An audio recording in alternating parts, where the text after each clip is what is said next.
Nous avons décidé de donner ton argent de remise des diplômes à ton frère Tyler. Il mérite davantage cette opportunité, a annoncé mon père en coupant son steak, comme s'il commentait la météo. Ma fourchette s'est arrêtée à mi-chemin de ma bouche. La sauce de la lasagne de ma mère a coulé dans mon assiette pendant que je digérais les mots que je venais d'entendre. À ma droite, ma fiancée Jessica a continué à manger calmement, mais j'ai senti sa posture se raidir de manière presque imperceptible.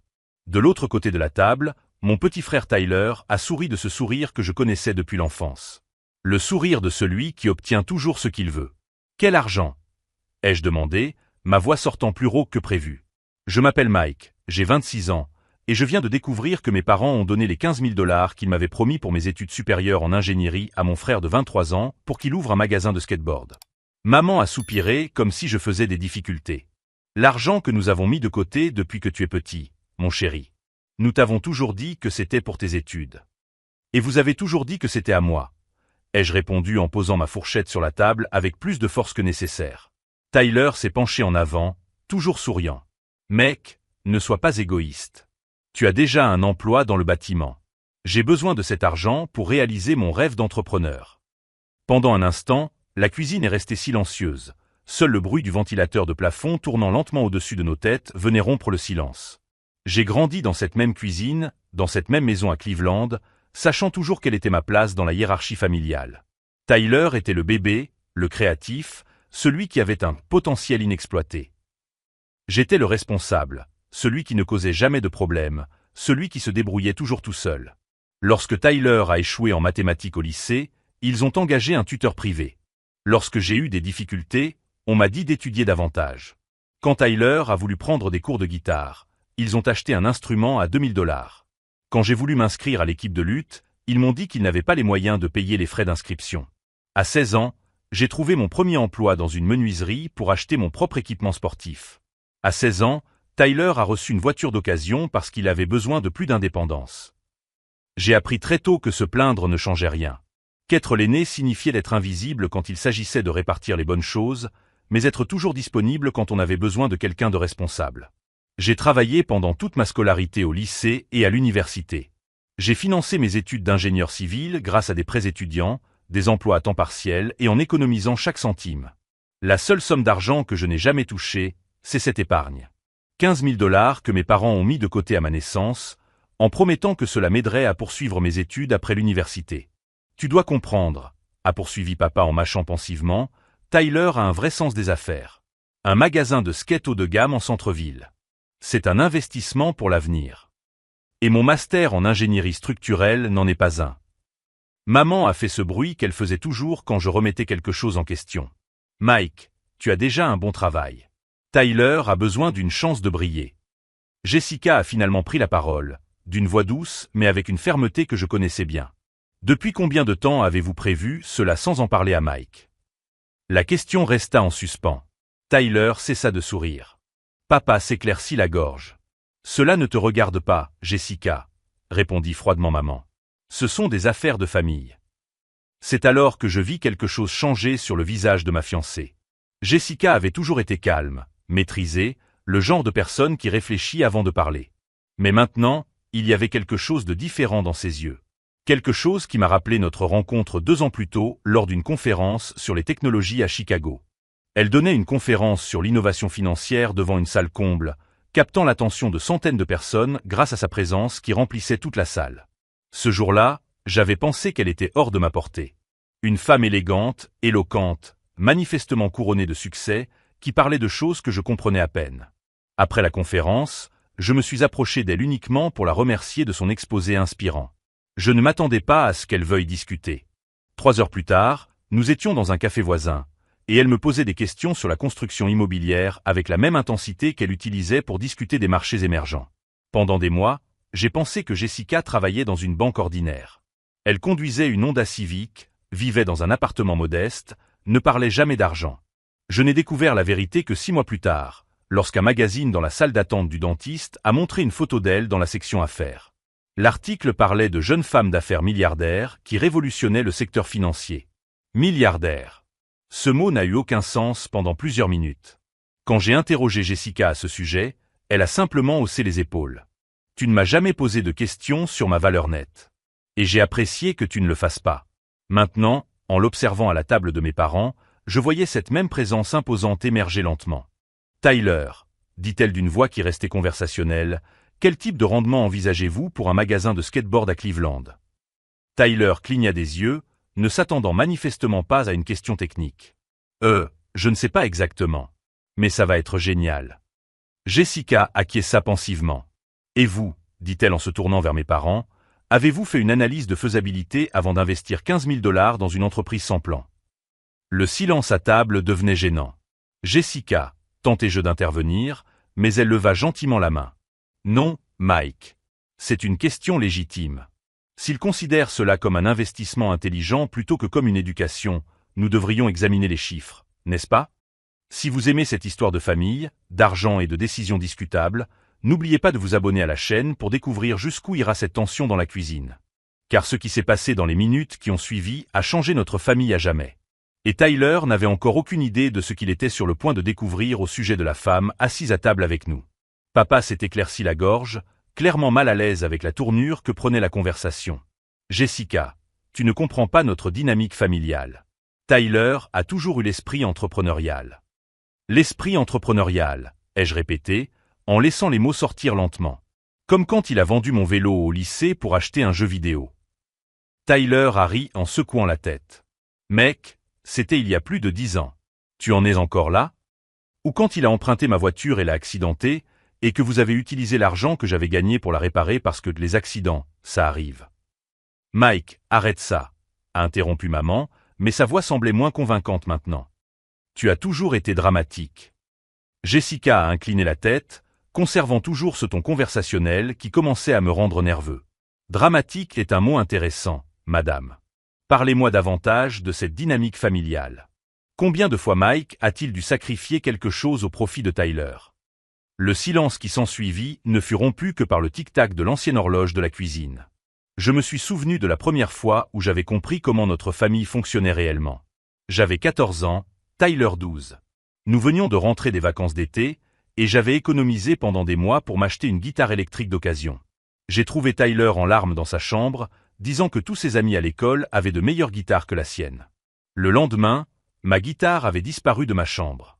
Tyler était tellement triste, m'a expliqué ma mère lorsque je lui ai posé la question. Tu pourras t'en acheter une autre quand tu seras plus grand. Je n'ai jamais pu. À 16 ans, j'ai commencé à travailler après l'école, et chaque centime était consacré à des choses pratiques. Vêtements, fournitures scolaires, essence. Tyler continuait à recevoir des guitares, du matériel de skate, des baskets coûteuses. Savez-vous combien d'emplois j'ai eu pendant le lycée? Ai-je demandé en regardant mon père droit dans les yeux. Il a froncé les sourcils, ne s'en souvenant manifestement pas quelques-uns. 7 emplois différents pour pouvoir payer mes propres dépenses, tandis que Tyler recevait une allocation de 200 $ par mois. Tu as toujours été indépendant, a murmuré maman. Tyler avait besoin de plus d'encadrement. Jessica a acquiescé d'un air pensif. Et le fonds d'études? Quand a-t-il été créé exactement? Quand Mike est né, répondit papa, retrouvant un peu d'assurance. Nous avons déposé 100 $ par mois pendant 26 ans. Cela ferait environ 31 000 $, en tenant compte des intérêts composés de base, calcula rapidement Jessica. Mais vous n'avez mentionné que 15 000. Qu'est-il advenu du reste? Tyler cessa de sourire. Maman regarda papa comme s'il pouvait faire apparaître une réponse. Il y a eu quelques dépenses imprévues au fil des ans, balbutia papa. Quel genre d'imprévu? Tyler s'est cassé la jambe en faisant du skateboard quand il avait 16 ans, intervint rapidement maman. Les frais médicaux. Notre assurance a couvert 80%, ai-je corrigé. Et même ainsi, cela n'a pas dépassé 2 000 $. Tyler a finalement pris la parole, sa voix perdant son assurance agaçante. Écoute, Jessica, tu en fais toute une histoire. Ce n'est que de l'argent. Ce n'est que de l'argent, a-t-elle répété lentement. Perspective intéressante de la part de quelqu'un qui est sur le point de recevoir 15 000 $. Je regardais ma famille s'effondrer sous le poids de questions simples.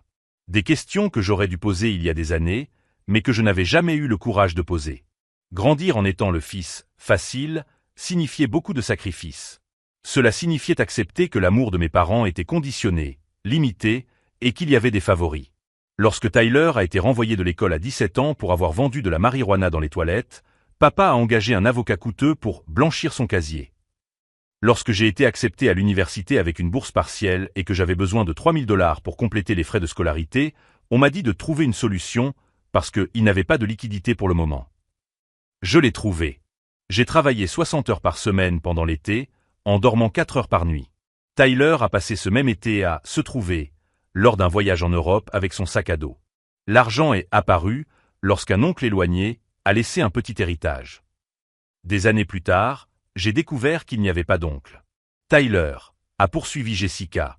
As-tu de l'expérience en gestion d'entreprise? En comptabilité? En marketing numérique? Je n'en ai pas besoin, a-t-il répondu, mais sa voix semblait moins assurée. J'apprendrai sur le tas.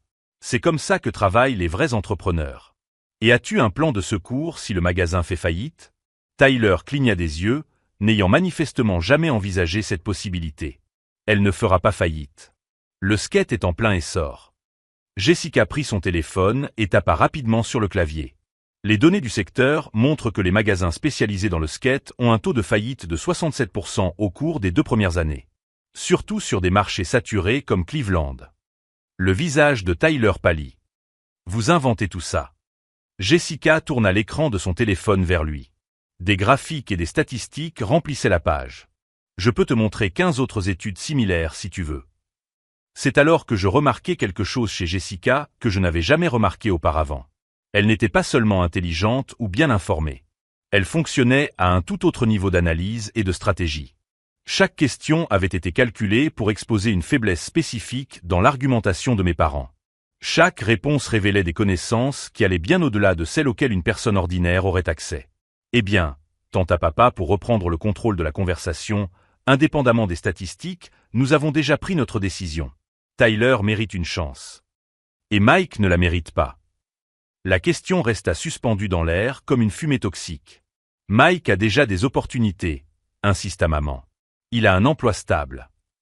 Dans lequel il gagne 42 000 $ par an, répondit immédiatement Jessica.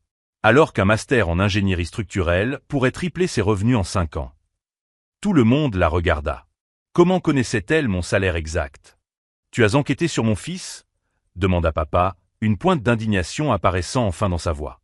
Je n'ai pas besoin d'enquêter. C'est une information publique pour toute personne qui comprend l'analyse du marché salarial. Jessica se leva lentement de table. Je peux aller aux toilettes. Maman fit un vague signe de la main en direction du couloir, encore en train d'assimiler la conversation. Lorsque Jessica quitta la cuisine, Tyler se pencha immédiatement vers moi. Mec, ta copine est folle.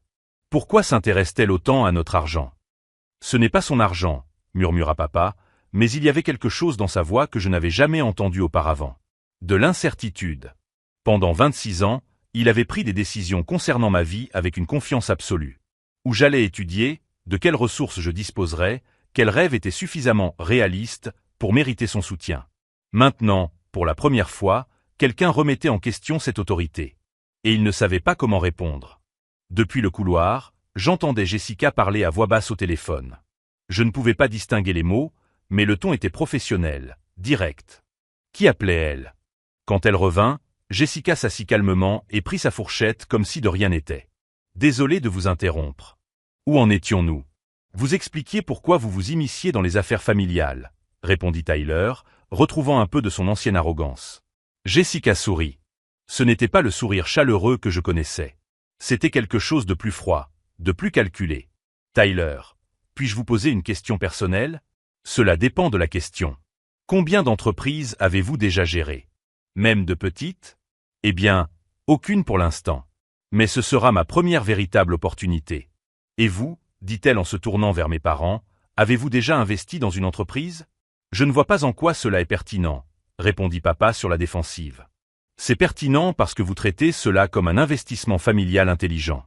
Mais aucun de vous n'a d'expérience dans les affaires, l'analyse des risques ou la planification financière. Tyler frappa du poing sur la table. Pourquoi ne pouvez-vous pas simplement soutenir la décision de la famille? Jessica le regarda longuement. Quand elle prit la parole, sa voix était parfaitement calme. Parce que ce n'est pas une décision familiale. C'est du vol. Le mot resta suspendu dans l'air comme un coup de feu. Maman s'étouffa. Papa rougit. Tyler ouvrit et ferma la bouche comme un poisson. Tu as pris de l'argent qui ne t'appartenait pas, continua Jessica en regardant Tyler droit dans les yeux. De l'argent économisé spécifiquement pour l'éducation d'une autre personne. En termes juridiques, cela s'appelle un détournement de fonds. Attends un peu, dit Tyler en se levant, les mains légèrement tremblantes. Mes parents m'ont donné cet argent. Ils peuvent en faire ce qu'ils veulent. Jessica pencha la tête. En fait, non. Si l'argent a été spécifiquement destiné à Mike et qu'il peut le prouver, il existe un précédent juridique pour le récupérer. Comment connaissait-elle les précédents juridiques? J'ai observé ma famille assimiler cette information. Tyler, qui avait toujours obtenu tout ce qu'il voulait simplement en le demandant. Mes parents, qui n'avaient jamais eu à justifier leur décision à qui que ce soit.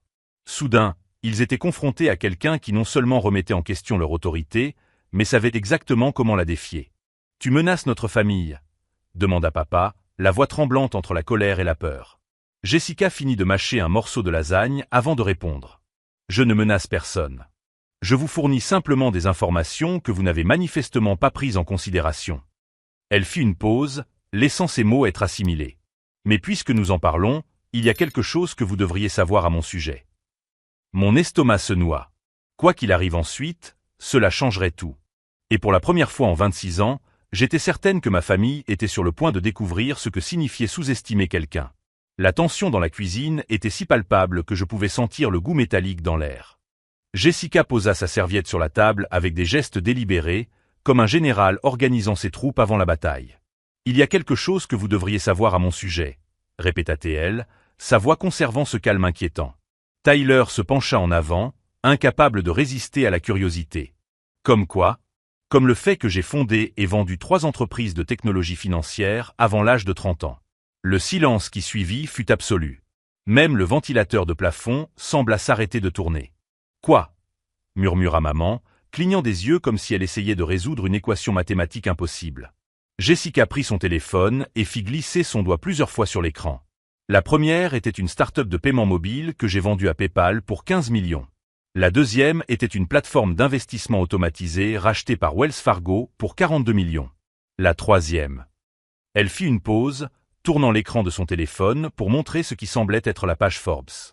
La troisième était une société d'analyse de crédit que Goldman Sachs a rachetée l'année dernière pour 280 millions de dollars. Tyler pâlit. Papa se mit à transpirer visiblement. Maman regardait Jessica comme si elle était une extraterrestre qui venait de se matérialiser dans la cuisine. « Tu es riche ?» balbutia Tyler. « Tyler, » répondit Jessica patiemment, « j'ai plus d'argent sur mon compte courant que vous n'en verrez dans toute votre vie. » C'était comme regarder un immeuble s'effondrer au ralenti. Papa tenta de retrouver son sang-froid. « Eh bien, c'est impressionnant. Mais cela ne change rien au fait que Tyler mérite une chance. » Jessica pencha la tête. Intéressant. Donc vous pensez que Tyler mérite que Mike lui donne 15 000 $ pour ouvrir un magasin de skate sans expérience, sans plan d'affaires et sans garantie, même si vous savez que cette somme pourrait tripler les revenus de Mike dans les années à venir? Mike n'a pas besoin d'argent, insista maman, mais sa voix semblait faible à présent. Il a Jessica. Les mots restèrent suspendus dans l'air comme une confession accidentelle. Ah, dit Jessica doucement. Alors vous avez supposé que je paierais les études de Mike. Personne ne répondit, mais ce n'était pas nécessaire. La vérité se lisait sur les visages coupables autour de la table. C'était ça. C'était exactement ça. Ils avaient donné mon argent à Tyler parce qu'ils avaient supposé que Jessica s'occuperait de moi. Comme si j'étais un problème transféré d'un compte à un autre. J'ai senti quelque chose se briser dans ma poitrine. Ce n'était pas seulement de la colère ou de la tristesse. C'était le bruit de 26 ans d'espoir qui s'effondrait enfin. Combien de fois, demandai-je, ma voix plus basse que je ne le voulais, avez-vous pris des décisions concernant ma vie en supposant que quelqu'un d'autre s'occuperait de moi? Tyler rit nerveusement. Mec, tu es encore en train de dramatiser. Dramatique? Ai-je répété. Tyler, tu as 23 ans et tu n'as jamais payé une facture de ta vie. Tu vis dans le sous-sol de nos parents. Ton dernier emploi a duré 3 semaines parce que tu trouvais qu'arriver à 8 heures du matin était trop autoritaire. C'était différent, s'est défendu Tyler. Mon patron était un idiot. Tous tes patrons sont des idiots, Tyler. Tous tes professeurs étaient injustes. Tous tes colocataires étaient problématiques. As-tu déjà pensé que le dénominateur commun, c'était peut-être toi? Maman se leva brusquement. Mike, arrête ça tout de suite. Pourquoi? m'écriai-je en me levant à mon tour. Pourquoi je ne peux pas dire la vérité pour la première fois de ma vie? Parce que tu es cruel envers ton frère. Je suis cruel. J'ai ri, mais il n'y avait aucune trace d'humour dans ma voix. Maman, vous m'avez fait croire pendant 26 ans que j'avais 15 000 $ qui m'attendaient. J'ai planifié toute ma vie autour de cette somme. Tu peux obtenir des prêts étudiants, a murmuré papa. J'ai déjà 52 000 $ de prêts étudiants pour mes études. Des prêts que j'ai remboursés moi-même pendant que Tyler recevait une allocation pour se trouver. Jessica resta assise, observant notre famille imploser avec la même expression analytique qu'elle utilisait pour examiner les données du marché. Vous savez, dit-elle calmement, il existe un mot pour désigner les parents qui favorisent systématiquement un enfant au détriment d'un autre. Quel mot? Demanda papa sur la défensive. Négligence affective. Tyler a tapé du poing sur la table. C'est ridicule. Nos parents ne sont pas négligents. Tyler, lui a répondu Jessica en se tournant vers lui, quand as-tu fait quelque chose pour tes parents pour la dernière fois? Quand les as-tu aidés pour la dernière fois sans rien recevoir en retour? Tyler a ouvert la bouche, puis l'a refermée. Puis il l'a rouverte. J'aide pour certaines choses. Quelles choses? Le silence s'éternisa tellement que je commençais à compter les secondes. Mike, continua Jessica, quand tes parents t'ont-ils appelé pour la dernière fois juste pour prendre de tes nouvelles? Pas parce qu'ils avaient besoin de quelque chose, mais parce qu'ils se souciaient de toi? J'y réfléchis. J'y réfléchis vraiment. Je ne m'en souviens pas. Et quand ont-ils appelé Tyler pour la dernière fois? Avant-hier, ai-je répondu automatiquement. Tyler a appelé parce que sa voiture faisait du bruit et qu'il voulait que papa paie le garagiste. Et papa a payé. J'ai regardé papa, qui étudiait attentivement le motif de la nappe. Oui. Jessica acquiesça d'un air pensif. Donc Tyler reçoit 15 000 $ pour une entreprise fantaisiste, une aide financière régulière pour l'entretien de sa voiture, un logement gratuit et un soutien émotionnel constant. Mike reçoit... Quoi exactement? Il reçoit notre amour, dit maman faiblement. L'amour n'est pas quelque chose que l'on reçoit, madame. L'amour est quelque chose que l'on montre à travers ses actions. C'est à ce moment-là que mon téléphone a sonné. Le nom qui s'affichait à l'écran m'a figé, Dr Richardson, mon conseiller pédagogique. Excusez-moi, murmurai-je en prenant l'appel. Mike, excellente nouvelle. Le programme de master dont nous avons discuté a une place de dernière minute. Bourse complète plus aide au logement. Mais nous avons besoin d'une confirmation avant demain midi. Mon cœur s'est mis à battre à toute vitesse. C'était le programme de mes rêves. Le MIT. Ingénierie structurelle avancée axée sur la construction durable. Dr Richardson, je dois vérifier ma situation financière. Je peux vous rappeler dans quelques heures? Bien sûr, Mike. Mais ne tardez pas trop. C'est une occasion unique. J'ai raccroché et j'ai regardé ma famille, qui m'observait avec impatience. C'était au sujet du MIT, ai-je dit lentement. Un programme de master avec une bourse intégrale. Je dois confirmer d'ici demain. Tyler a ri. Mec, tu n'as plus besoin de cet argent alors. Problème résolu. Je l'ai regardé, vraiment regardé, et pour la première fois, j'ai vu Tyler clairement. Pas comme mon petit frère qui avait besoin d'être protégé, mais comme un homme adulte qui n'avait jamais travaillé un seul jour pour obtenir quoi que ce soit. Qui prenait tout pour acquis parce qu'il y avait toujours eu quelqu'un pour lui donner. Qui était sincèrement perplexe quant à la raison pour laquelle je serais contrarié de perdre 15 000 $ alors qu'une meilleure solution s'était présentée. Tyler, dis-je calmement, tu ne comprends vraiment pas, n'est-ce pas? Comprendre quoi? Ce n'est pas une question d'argent. C'est une question de ce que l'argent représente. Maman soupira dramatiquement. Mike, tu compliques les choses. Non, maman. C'est vous qui les avez trop simplifiées. Pendant 26 ans, je me levais de table, sentant quelque chose de fondamental changer en moi. Vous savez quoi? Gardez l'argent. Donnez-le à Tyler. Laissez-le ouvrir son magasin de skate. Tyler sembla soulagé. Merci, mec. Je savais que tu comprendrais. Je n'ai pas fini, continuai-je. Gardez l'argent. Mais assumez aussi les conséquences. Papa fronça les sourcils. Quelles conséquences? Je regardais Jessica, qui m'observait avec ce qui semblait être de la fierté dans les yeux. La conséquence de découvrir enfin ce que c'est que de ne pas avoir Mike toujours disponible pour réparer les choses. Et c'est à ce moment-là que je pris une décision qui allait tout changer. Pas seulement au sujet de l'argent, ou de Tyler, ou du MIT. Une décision sur qui je voulais être à partir de maintenant. Tyler ne le savait pas encore, mais notre famille était sur le point de découvrir exactement ce que valait un fils qui avait toujours été le filet de sécurité silencieux de tout le monde. Et ce qui se passe quand ce filet de sécurité décide qu'il ne veut plus être invisible. Jessica, ai-je dit lorsque nous avons quitté la maison de mes parents 10 minutes plus tard, je dois te parler de cet appel. Nous étions dans sa voiture, une Honda Civic qui avait désormais tout son sens, non pas parce qu'elle ne pouvait pas s'offrir mieux, mais parce qu'elle avait choisi de ne pas attirer l'attention. Le MIT, a-t-elle demandé en démarrant le moteur. Une bourse complète. Un master en ingénierie structurelle. Je dois confirmer avant demain midi. Jessica acquiesça pensivement en sortant de l'allée. Tu veux y aller? J'ai toujours voulu. C'est littéralement le programme de mes rêves. Mais tu as grandi en croyant que tu aurais toujours ces 15 000 $ en réserve. Exactement. Cet argent n'était pas seulement de l'argent. C'était une sécurité. C'était la preuve que, même si j'étais invisible, j'avais encore suffisamment d'importance pour que mes parents mettent quelque chose de côté pour moi.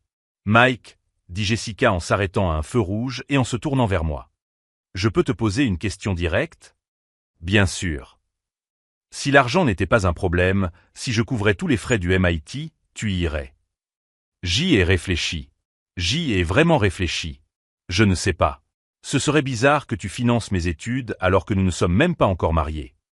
Et si c'était un prêt, avec des intérêts au taux du marché, contractuel, tout à fait formel? Le feu est passé au vert et elle a pris la direction du centre-ville.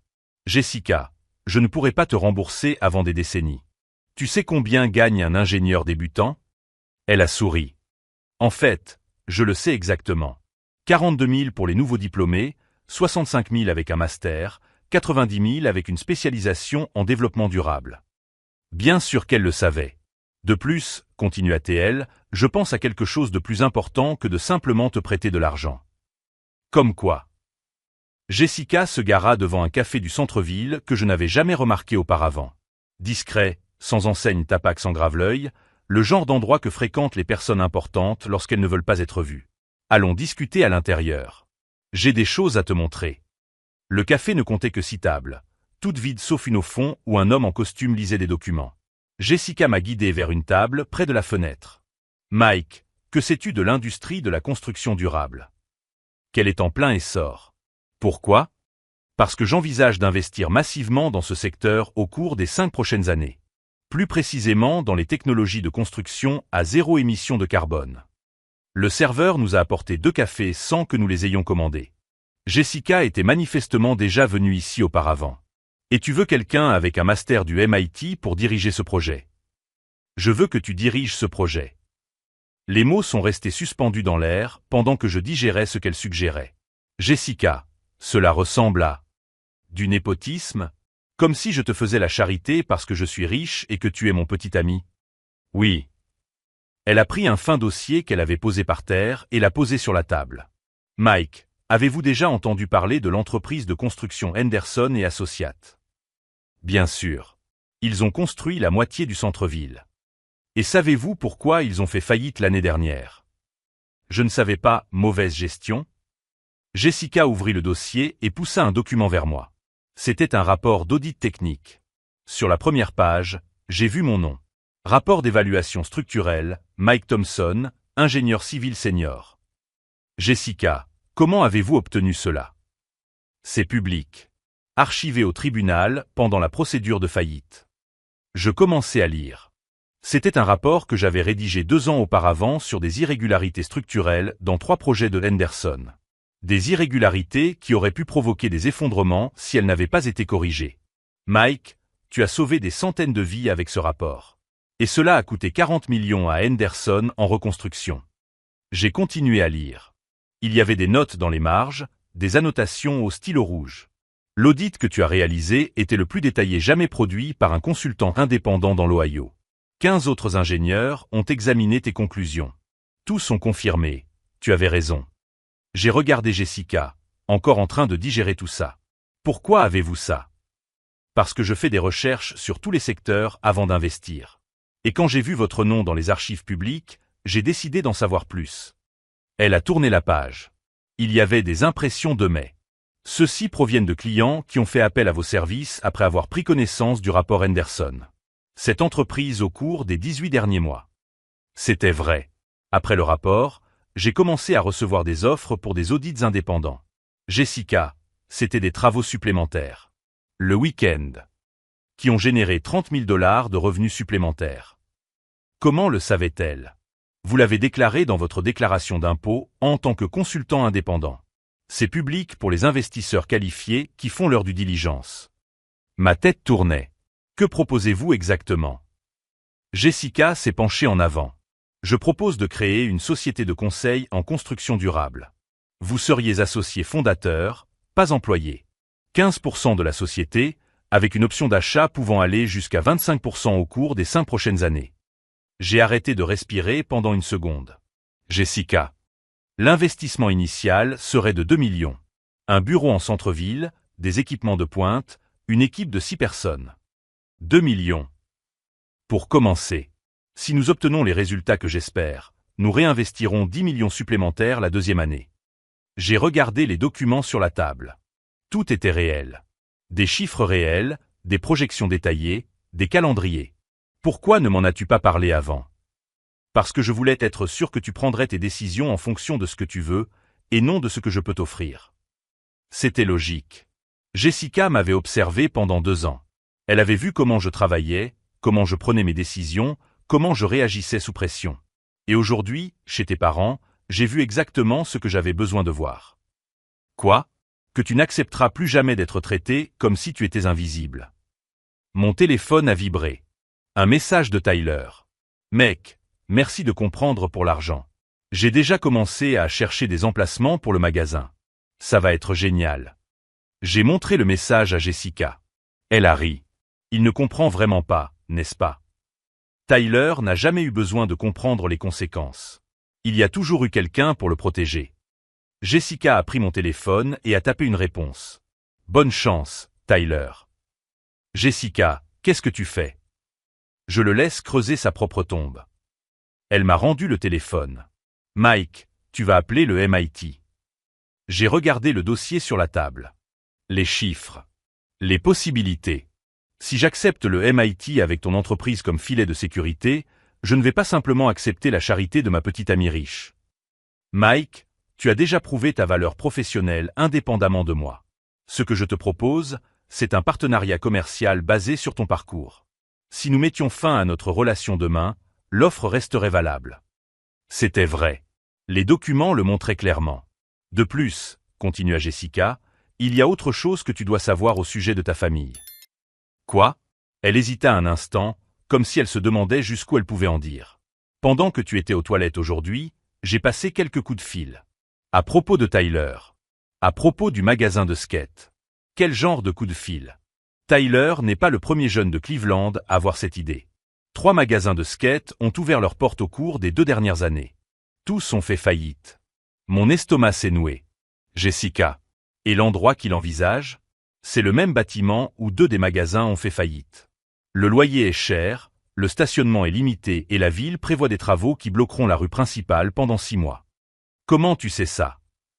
Parce que les investisseurs sérieux font des recherches avant d'investir leur argent. Tes parents n'ont même pas fait une recherche basique sur Google.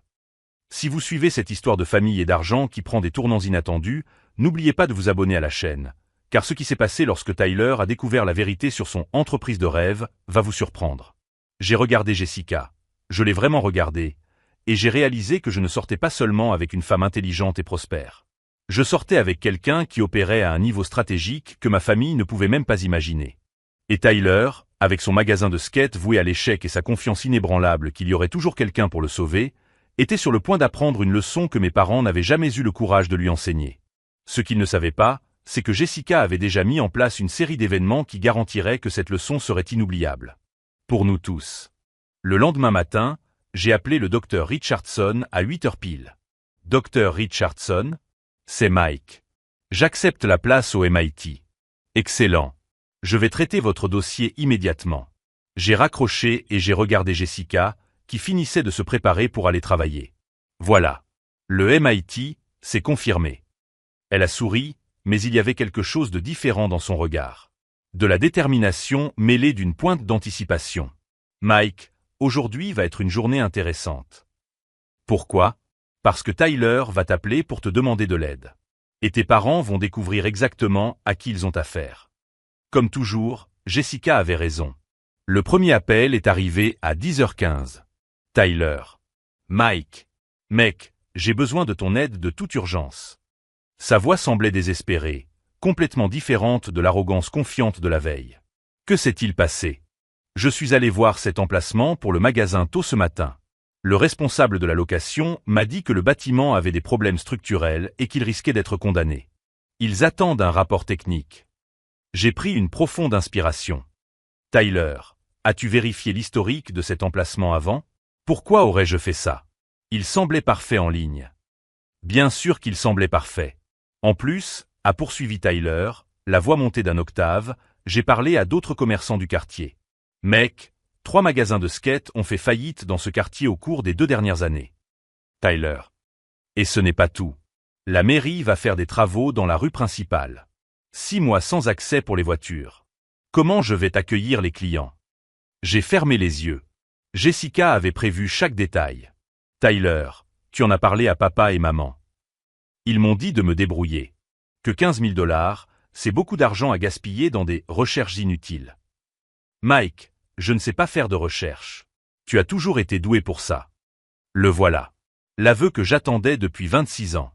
Tyler n'avait jamais eu à apprendre à se débrouiller seul, car il y avait toujours quelqu'un pour réfléchir à sa place. Tyler, tu dois engager un consultant en affaires. Quelqu'un qui connaît le marché local. Avec quel argent? J'ai déjà dépensé 3 000 $ rien qu'en documentation et en frais.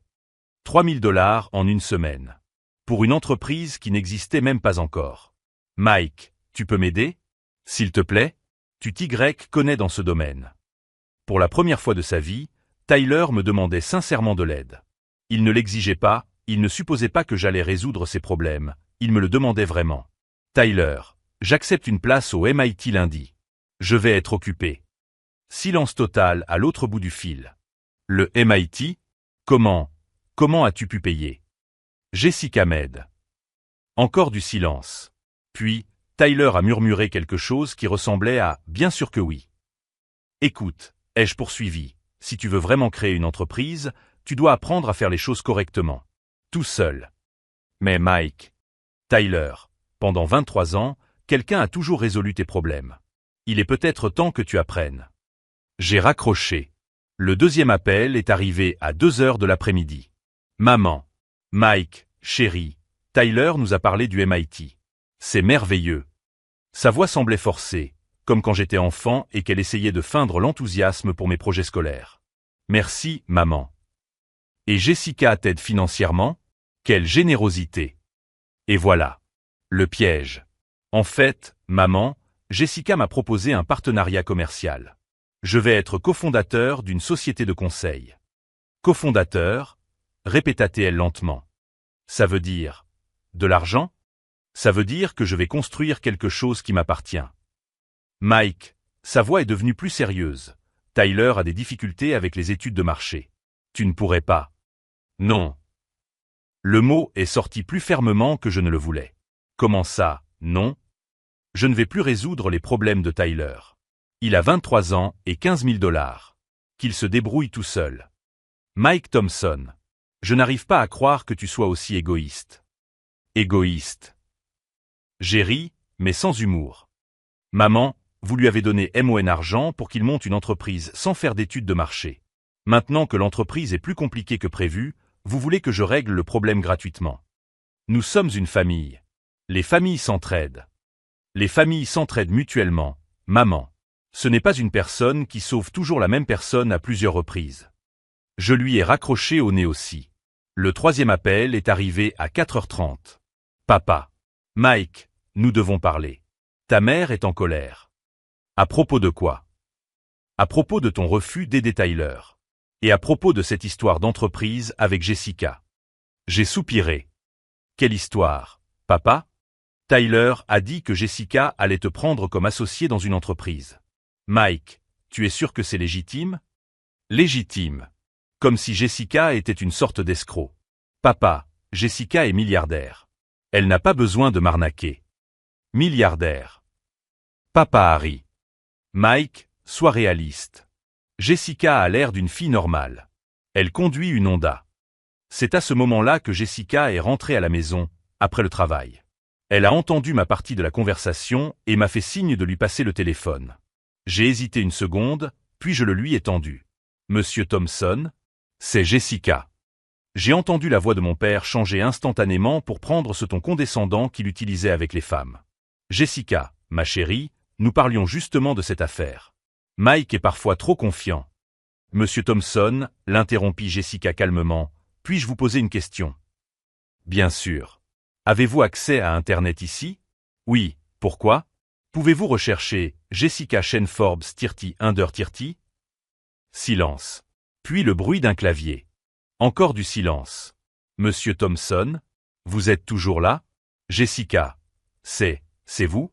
Je regardais Jessica, qui souriait tranquillement. « C'est moi, Monsieur Thompson. PDG de Chaîne Financial Technologies. Vendu à Goldman Sachs l'année dernière pour 280 millions. 280. Balbutia papa. Millions, oui. Et maintenant, j'offre à votre fils une participation de 15% dans ma prochaine entreprise. 15% de quoi? L'investissement initial est de 2 millions. Si la croissance suit nos projections, l'entreprise vaudra 50 millions dans 5 ans. Silence absolu. Monsieur Thompson. Puis-je vous demander combien Tyler a dépensé en études de marché avant que vous n'investissiez 15 000 $ dans son entreprise? Parce que mon équipe a passé 6 mois à étudier le marché du conseil en construction durable avant de faire cette offre à Mike. Jessica finit par dire papa, nous ne savions pas. Vous ne saviez pas quoi? Que j'ai de l'argent. Que Mike a une réelle valeur professionnelle.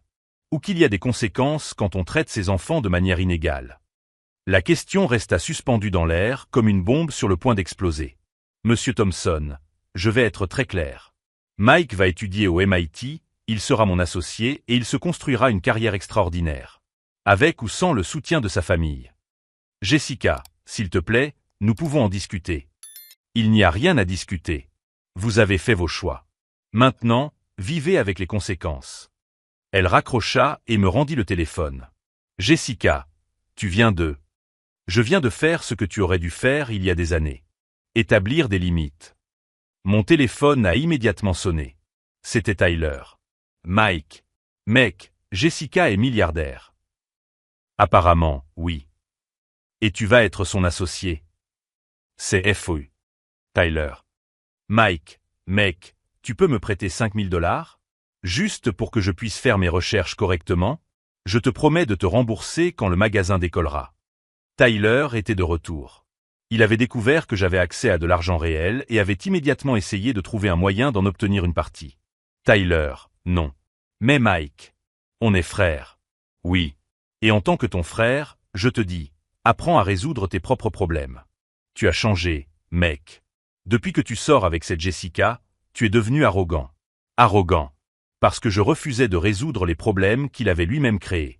Tyler, bonne chance avec le magasin. J'ai raccroché pour la dernière fois. Jessica m'observait avec une expression que je n'avais jamais vue auparavant. De la fierté à l'état pur. Comment te sens-tu? M'a-t-elle demandé. J'y ai réfléchi. J'y ai vraiment réfléchi. Libre, ai-je finalement répondu. Pour la première fois de ma vie, je me sens libre. Et maintenant? J'ai regardé mon téléphone, qui avait cessé de sonner. J'ai regardé Jessica, qui avait changé ma vie d'une manière que je commençais seulement à comprendre. Maintenant, nous allons construire quelque chose d'incroyable. Mais alors que nous célébrions notre avenir, Tyler découvrait à quel point il était coûteux de ne jamais avoir appris à travailler de manière indépendante. Et mes parents étaient sur le point de découvrir que parfois, les personnes que vous traitez comme invisibles sont précisément celles qui auraient pu changer votre vie à jamais. Le téléphone de la maison se remit à sonner, mais cette fois, je laissai la sonnerie retentir. Certains ponts doivent être brûlés pour que d'autres puissent être construits. Et pour la première fois en 26 ans, j'étais prêt à construire le mien. 6 mois plus tard, Tyler a fermé le magasin avant même de l'avoir ouvert. Il a perdu 12 000 $ sur les 15 000 $ qu'il avait investis en frais, loyers et équipements qu'il n'a jamais vendus. Mes parents m'ont appelé plusieurs fois pour me demander de discuter, surtout après que le journal local ait publié un article sur le fait que mon entreprise de conseil en développement durable avait signé un contrat de 2 millions de $ avec la mairie. Mike, nous sommes une famille, m'a supplié ma mère lors de son dernier appel. Maintenant, ai-je répondu calmement. Quand vous avez besoin de quelque chose. Tyler a emménagé dans l'appartement d'un ami après que mon père lui ait suggéré de trouver une véritable indépendance. Jessica et moi nous sommes mariés à l'automne. Une petite cérémonie, sans mes parents sur la liste. Au MIT, j'ai découvert que j'avais un talent naturel pour l'innovation durable. Notre entreprise a déjà une liste d'attente de 6 mois. La leçon à en tirer, parfois, être invisible vous apprend à voir ce qui compte vraiment. Quand ils ont enfin cessé de me prendre pour acquis, j'ai construit quelque chose qu'ils ne pourraient jamais ignorer. Tyler m'envoie encore des messages de temps en temps. Je ne réponds jamais. Certains ponts doivent être brûlés pour que d'autres puissent être construits. Si cette histoire de dépassement de soi vous a touché, abonnez-vous à la chaîne pour découvrir d'autres histoires de personnes qui ont transformé le rejet en révolution. Aujourd'hui, mon entreprise vaut 15 millions. La même somme que mes parents pensaient que je ne méritais pas.